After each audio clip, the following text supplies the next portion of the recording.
Chicos, ¿qué tal? Culminamos este año escolar de clases virtuales en el Colegio Universia con el curso de Historia del Perú para el aula de Pre-1 y vamos a continuar con el tema de la guerra contra Chile, ¿de acuerdo? Según su material, es decir, su libro, en el anterior capítulo hemos hablado, ¿no? De las causas, de los pretextos, de ¿no? Cómo se da el inicio de todo este conflicto.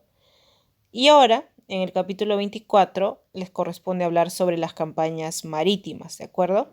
Pero un adicional que va a ir ya en la actividad en clase, lo cual no se va a copiar, lo voy a explicando desde ahora. Es decir, a partir de la actividad en clase en adelante no se copia, solamente lo anterior.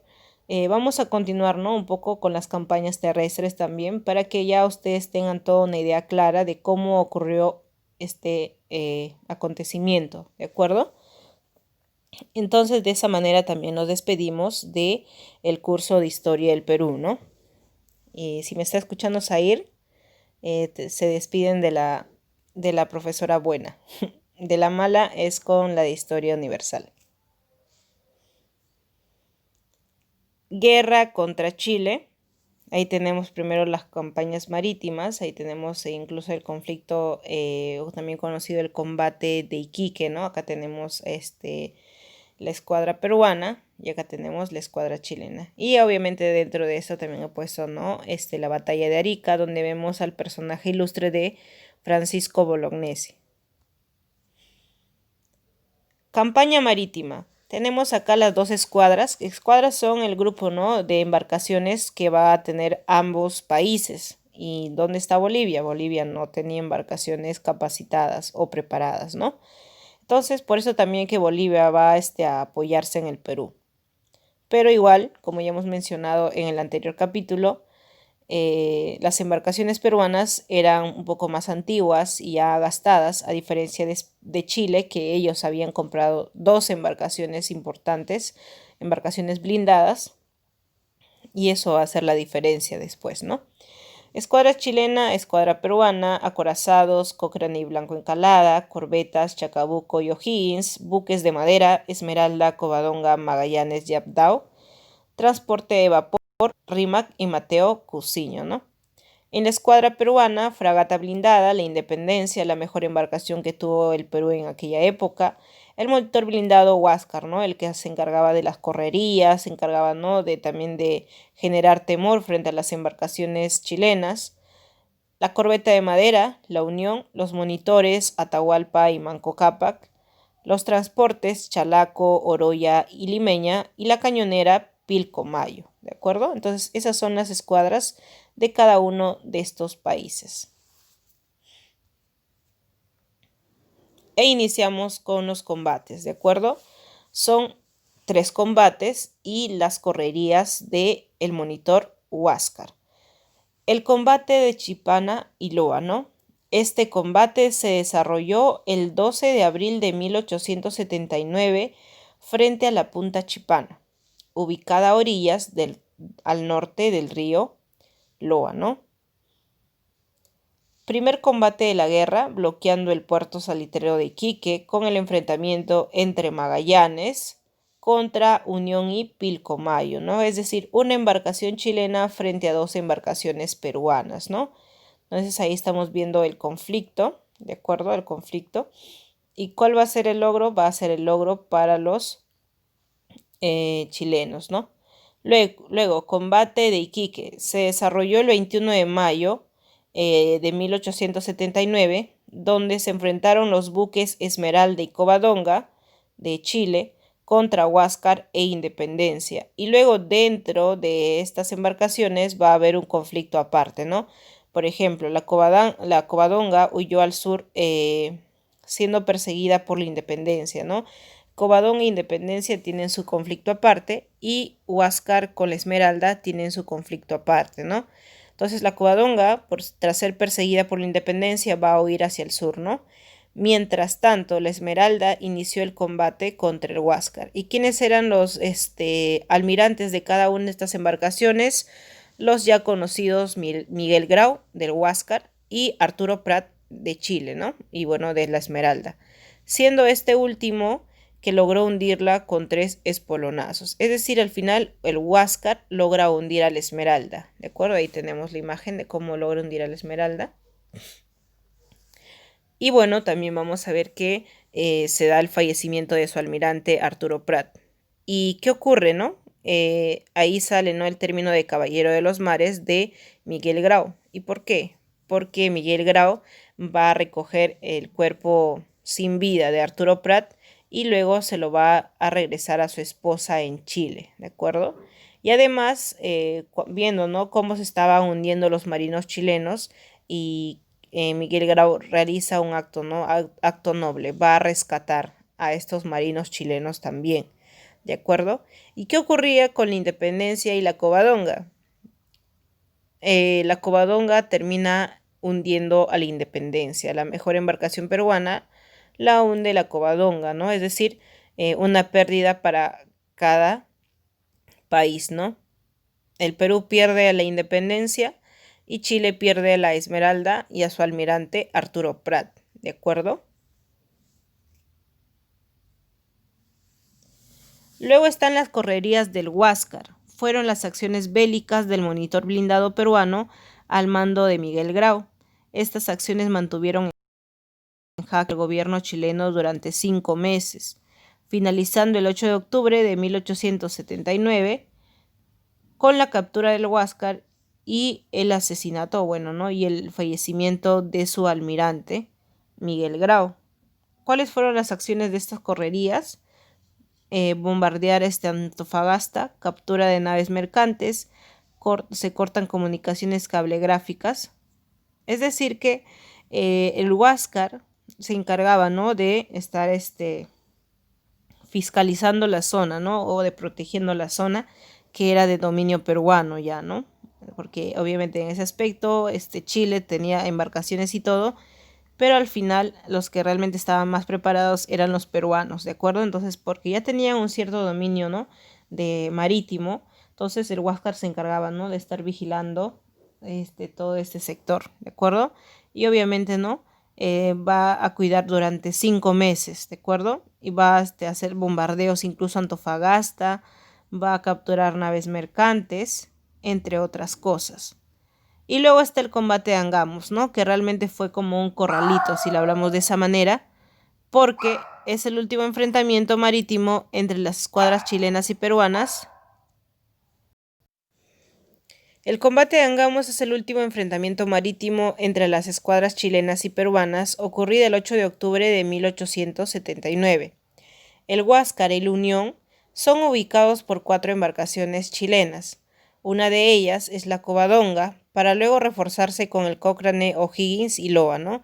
Entonces, 4 embarcaciones contra 2 embarcaciones peruanas, ¿no? Y como les estaba mencionando, van al final a cercar, ¿no? O van a rodear a esas 2 embarcaciones. Como se dice, ¿no? Le van a hacer el famoso corralito, entonces van a hacer todo, van a acercarlos. Y de esa manera vamos a ver que se destruye a la torre de mando del Huáscar, ¿no? Muriendo al instante el almirante Miguel Grau, el caballero de los mares, de quien solamente permaneció su bota y una parte del hueso de su pie, ¿de acuerdo? Es lo único que quedó de Miguel Grau, porque el resto terminó en el mar, ¿no?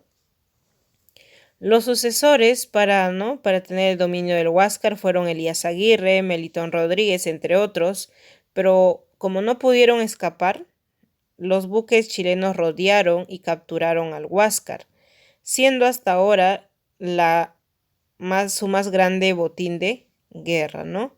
Es decir, hasta ahora, como se dice, ¿no? ¿Cuál es el logro más grande que tuvo Chile? Primero fue obtener los territorios, ¿no? Y luego también, ¿no?, quedarse con la embarcación que durante mucho tiempo les generaba mucha, pero mucha tensión, ¿no?, que es el Huáscar, ¿de acuerdo? Y obviamente, ¿no?, haber lanzado, ¿no? ¿Cómo se dice? Haber lanzado su granada y que haya fallecido el almirante Miguel Grau, ¿de acuerdo? Es decir, la esposa de Miguel Grau nunca llegó a ver los restos de su pareja, ¿no? y lo que sí pudo ver Arturo Prat, ¿no? La esposa de Arturo Prat cuando él falleció. Eso fue lamentable, ¿de acuerdo? Entonces, acá tenemos las cuatro, no, los tres combates: combate de Chipana, combate de Iquique y combate de Angamos, ¿de acuerdo? Entonces, todo eso vendrían a ser las campañas marítimas durante la guerra contra Chile, ¿de acuerdo? Y luego está la actividad en clase, de la cual vamos a hablar acerca de las campañas terrestres. Bueno, corrección, ahí es campañas terrestres, ¿de acuerdo? Me faltó editar esa parte, la parte superior, campañas terrestres. Y tenemos acá 4 campañas, ¿no? Lo vamos a explicar de manera general nada más, porque en sí lo más importante es hablar sobre las campañas marítimas, porque eso corresponde a la clase del capítulo 24, ¿no? Campañas terrestres, por favor ahí lo corrigen, o bueno, realmente ya no, porque no lo van a copiar. Y iniciamos con la campaña de Tarapacá, ¿no?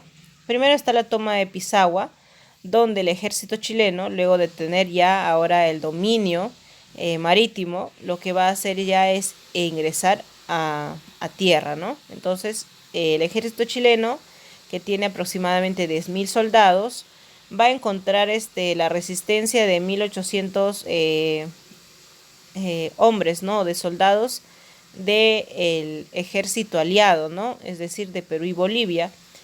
Entonces, como hay una gran desproporción de soldados, es decir, 10.000 contra 1.800, los chilenos van a tomar el puerto de Pisagua, ¿no? Y ahí tenemos la imagen de la toma de Pisagua. Están con sus barcos y con su estandarte, ¿no? Y llegan hasta ese lugar.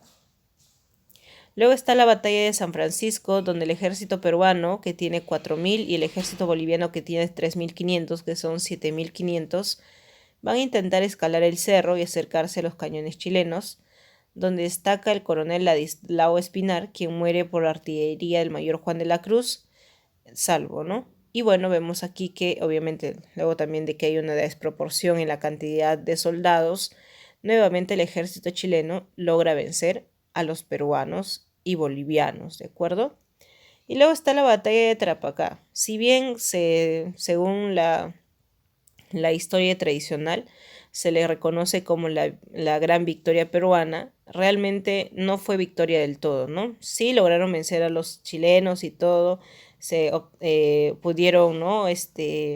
Obtener armas y todo del ejército, pero realmente no pudieron vencerlos completamente, porque como ellos eran minoría en cuanto a su cantidad de soldados, ellos no se arriesgaron en ir, ¿no? Hacia Arica, sino que se retiraron por otro lugar, ¿no? Porque temían de que en Arica la cantidad de soldados chilenos sea más numerosa que ellos, entonces prefirieron retirarse por otro lado, ¿de acuerdo? Luego, ¿qué ocurre a fines de 1879? Luego de los combates y luego también de los primeros, ¿no? Primeras batallas en fines de 1879 vamos a ver que se da un cambio de gobierno, ¿no? Primero, en el Perú, el cambio de gobierno va a ser de manera, ¿cómo se dice? Dictatorial o mediante un golpe de Estado, porque Nicolás de Piérola, aprovechando que Mariano Ignacio Prado se ha retirado hacia Europa para comprar armamentos, ¿qué es lo que va a hacer? Va a dar un golpe de Estado, ¿no? Es decir, se va a apoderar del gobierno peruano. Y es algo ilógico, ¿no? Que un presidente, sabiendo que están enfrentándose en una guerra, quiera tomar el gobierno, ¿no? Pero bueno, Nicolás de Piérola es un presidente o un personaje que se caracteriza porque llega siempre al gobierno mediante golpes de Estado, ¿no? Y entonces, ¿quién queda como jefe militar? Lizardo Montero, ¿no? En el caso boliviano ocurre también casi lo mismo, ¿no? Porque primero culmina el gobierno de Hilario Daza y llega Narciso Campero. ¿Y cuál es la gran idea de Narciso Campero? Retirar a sus soldados del conflicto. Y ustedes se preguntan, pero si ellos iniciaron la guerra, si bien ellos iniciaron la guerra, pero realmente ellos no estaban, ¿no? Como se dice, obligados a quedarse en la guerra, porque al final quien dirigía era el presidente, ¿no? Entonces el presidente decidió retirar a sus soldados y entonces los bolivianos van a estar junto con los peruanos hasta la batalla del Alto de la Alianza, ¿no? Y luego a partir de ahí en adelante solamente es un conflicto entre Chile y Perú. Es decir, el país que no, que solamente firmó por si es que se le atacaba a Bolivia, al final terminó pagando por todo, ¿no? Perú va a perder más territorios, Perú va a ser humillado, ¿no? Porque incluso van a llegar hasta el Palacio de Gobierno, Perú va a sufrir muchas bajas a nivel nacional, etcétera, mientras que Bolivia hasta esta batalla no cumple dentro de esta guerra, ¿no? Y por otro lado, Chile, aprovechando, ¿no?, esta tensión política que hay en Perú y en Bolivia, va a tomar Tacna, ¿no? Entonces, chicos, ya desde el inicio del conflicto sabían muy bien quién iba a ganar, ¿no? Porque había una gran inestabilidad política en ambos países que habían firmado el Tratado Secreto en 1873. Luego está la campaña Tacna y Arica, y acá tenemos la batalla más importante, que si bien es una victoria para los chilenos, pero aparecen los personajes como Francisco Bolognesi con su frase, ¿no?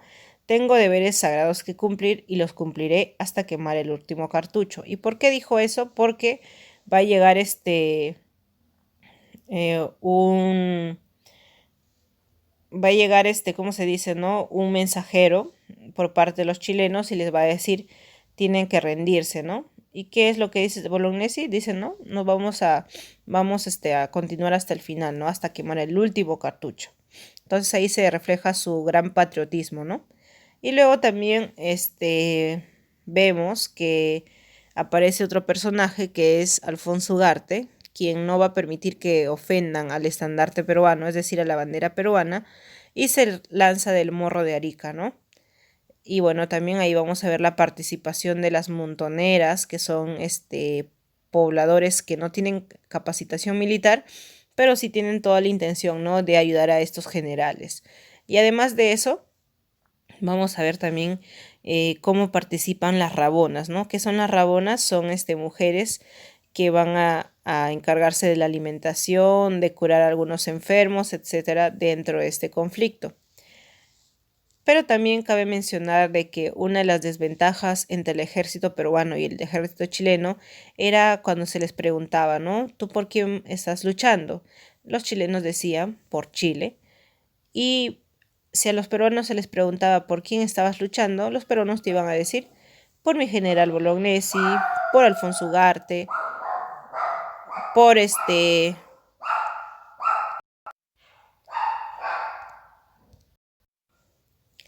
Es decir, ellos realmente estaban apoyando a sus generales, ¿no? Si le preguntaban por quién votaba, perdón, a quién estabas apoyando o por quién luchabas, te decían, ¿no? Por Cáceres, por Ugarte, por Bolognesi, por Mor, etcétera, ¿de acuerdo? Entonces, eso es lo que va a ocurrir. Esa es la gran desventaja. Entonces, vamos a ver que en esta batalla de Arica solamente se ve, ¿no?, el patriotismo de estos generales, pero lastimosamente vamos a perder en este conflicto, ¿no?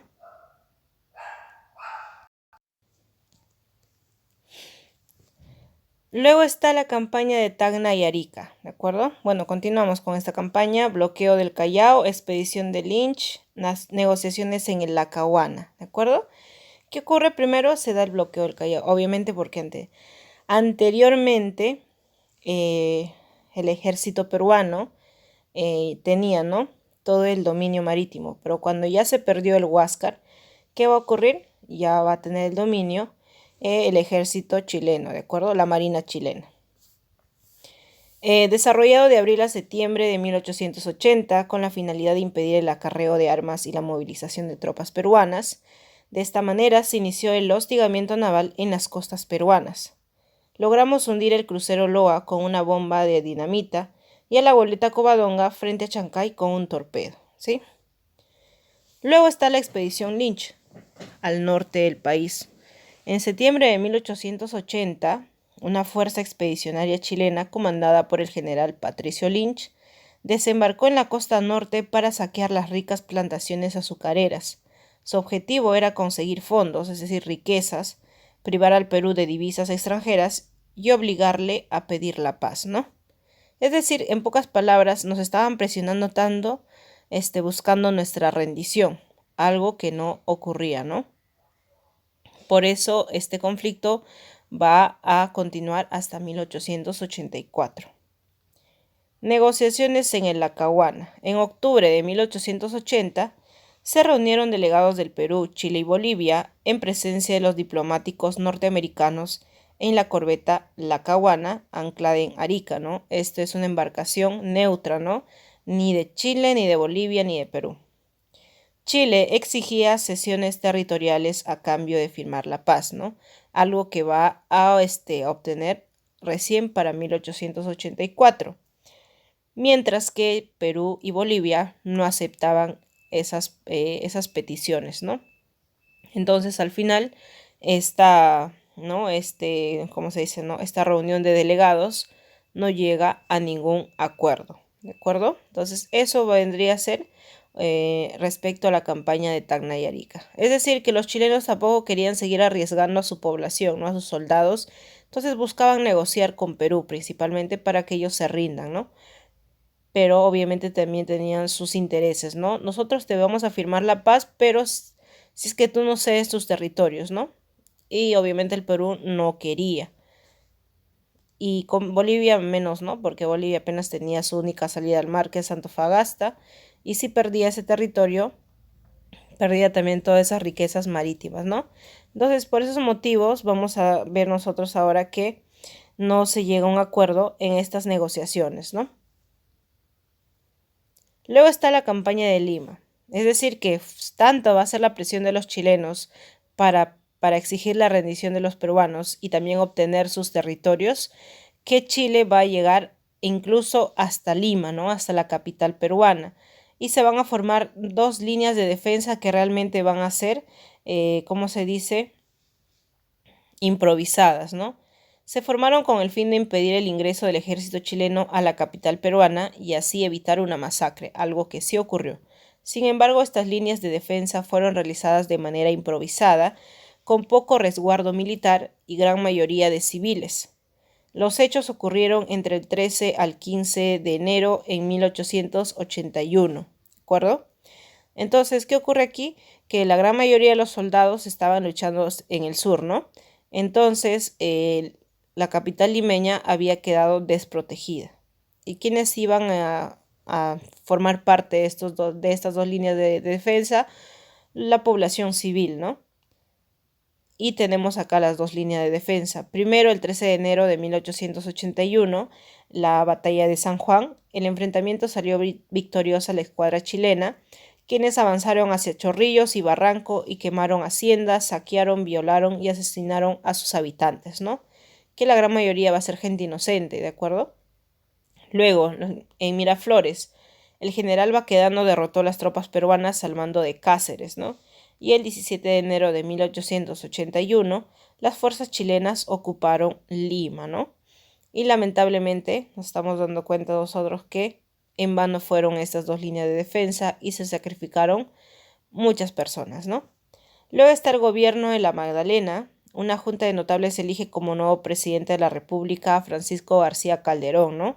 Es decir, que durante todo este conflicto el Perú ya tuvo ya como tres presidentes.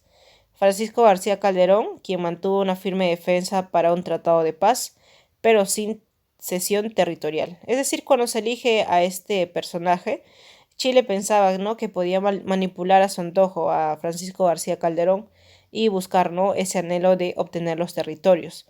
Pero Francisco García Calderón sí aceptaba firmar la paz, pero no iba a ceder ningún territorio, ¿no?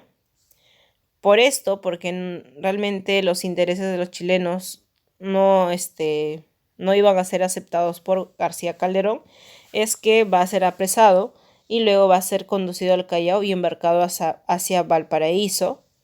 Y vamos a ver que luego cuando se destierra al presidente García Calderón, queda como nuevo presidente Lizardo Montero, quien era el jefe militar del ejército, quien encabezó desde Arequipa, ¿no? Es decir, ni siquiera gobernó desde Lima, sino desde Arequipa.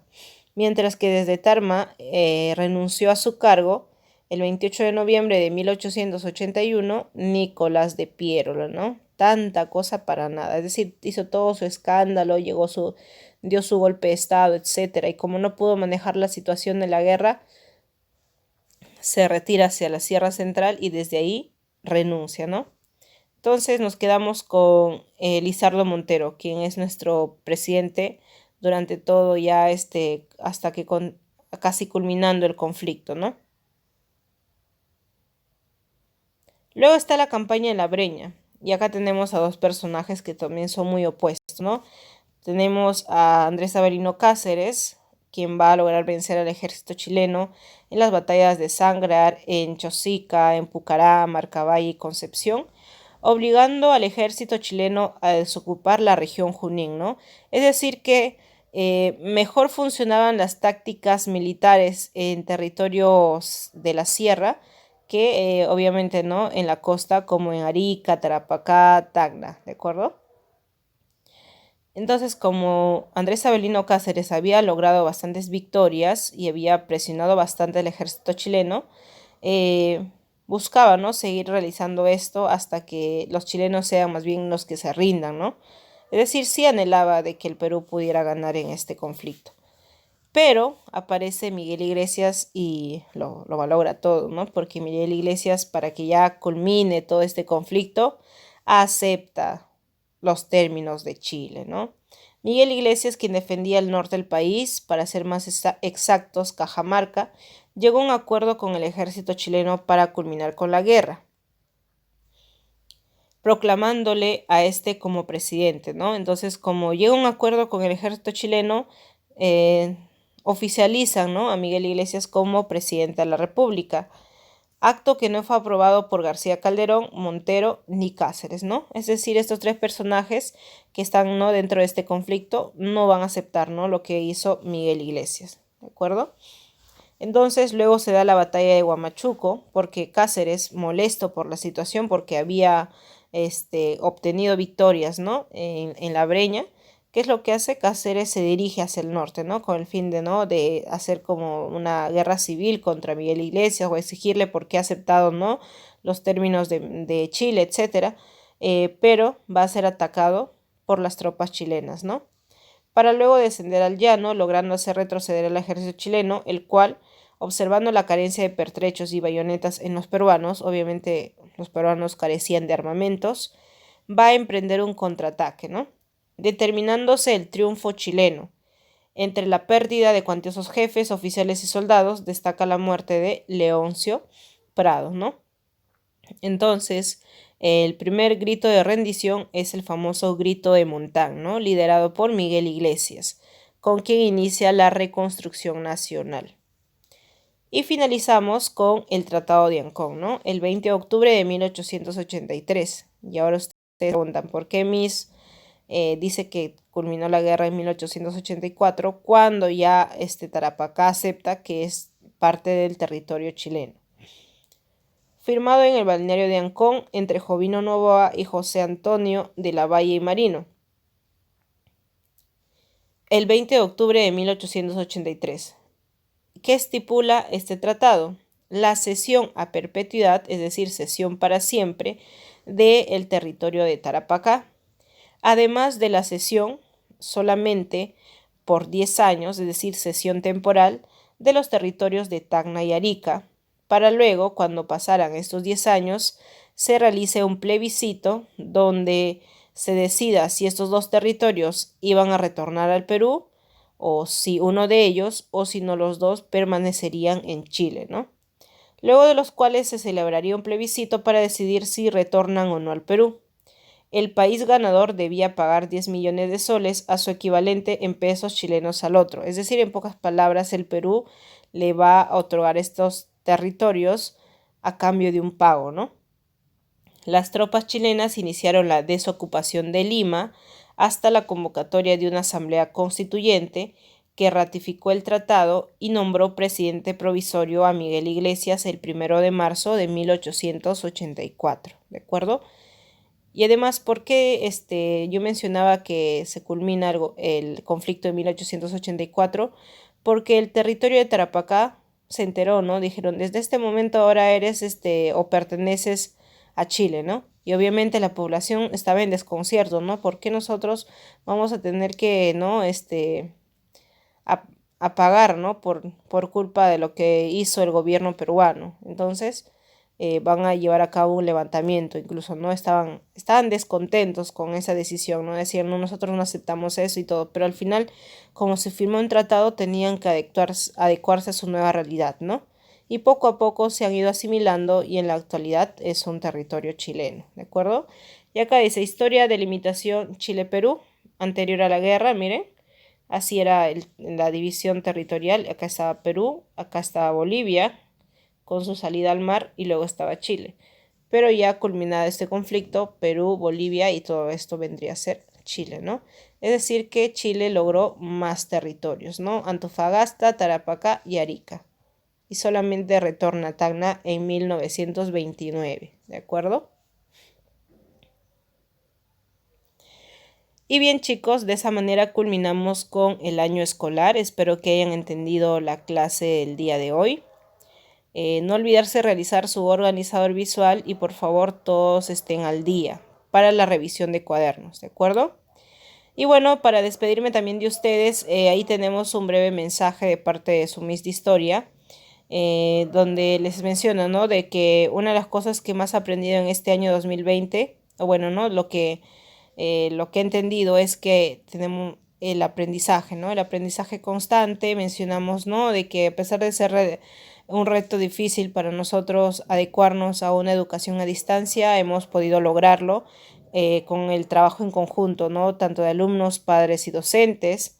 También hemos sabido valorar otros aspectos de nuestra vida, ¿no? A nuestra familia, a nuestra salud, ¿no? A nuestro tiempo, etcétera. Y además dice, por eso es muy importante o es muy trascendental la educación en cada aspecto de nuestra vida, ¿no? Porque nos genera un espíritu crítico y te da herramientas para mejorar día a día.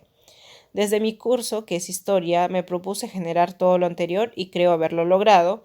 Espero poder verlos nuevamente y si no, me quedaré con una grata experiencia al haber compartido con ustedes un hecho histórico que fue la pandemia de COVID-19, ¿no? Muchas gracias familia Universia, muchísimas gracias chicos, han sido una de las aulas que realmente siempre han estado preguntando, siempre han estado participando, me han permitido a mí explayarme con algunos temas, conversar con ustedes, al menos amenizar un poco, ¿no? Aunque ya no tenemos clases presenciales, pero sí hemos seguido conociéndonos con ustedes, ¿no? Muchísimas gracias por ello, porque ha sido un año, ¿no? De mucha reflexión, de mucho aprendizaje y creo que todos para el próximo año seremos diferentes, ¿no?